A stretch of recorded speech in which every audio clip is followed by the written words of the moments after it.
హోదా ఉంటే సెక్యూరిటీ పెంచుతారన్న ఉద్దేశంతో ఇన్ని రోజులు పోరాడారు. అంటే ఇక్కడ కుటుంబ ప్రభుత్వానికి హక్కు లేకపోయినా కూడా మీరే ఏదో చేస్తున్నారనే ఉద్దేశంతో అతను అడగటం. అంటే మొన్నటి వరకు వాళ్ళు ప్రయత్నం ఏంటంటే ప్రతిపక్ష హోదా ఉంటే సెక్యూరిటీ ఉండిద్దని చాలా సార్లు అడగటం, అదేవిధంగా మీడియా ముఖంగా మాట్లాడటం, అదేవిధంగా కూటమి ప్రభుత్వాన్ని కూడా చాలా రకాలుగా మాట్లాడటం మనం చూసాం. కానీ ఇప్పుడు ఏం జరుగుతుంది? కొత్తగా కోడికత్తి సీనుది, ఇంకోటి గులకరాయిది, అదేవిధంగా ఏదైతే హెలిప్యాడ్ కి సంబంధించింది ఇవన్నీ కూడా కొత్తగా తీసుకొస్తున్నారు. మరి మన గతంలో చూసుకుంటే అప్పుడు స్పీకర్ గా ఉన్న ఆయన తమ్మినేని సీతారాం గారు గౌరవ ముఖ్యమంత్రి నారా చంద్రబాబు నాయుడు గారి గురించి ఏం మాట్లాడారు? ఆ బ్లాక్ కమాండర్స్ని తీటండి, ఒక్క నిమిషంలో ఫినిష్ చేసేస్తానని.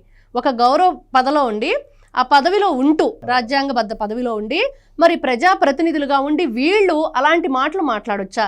ఇట్లాంటి వ్యక్తులకి ఈ రోజున ఇలాంటి Z+లు లేకపోతే Y+లు కావాలని అడగటం ఎంతవరకు సమంజసం? అంటే వీళ్ళు ప్రజల్ని ఏ విధంగా కాలు రాశారు? వాళ్ళవన్నీ కూడా వాళ్ళకి ఎక్కడా కూడా సుఖశాంతులు అనేవి లేకుండా చేశారు. ఆంధ్ర రాష్ట్రాన్ని వీళ్ళు రావణ కాష్టంగా మార్చారు.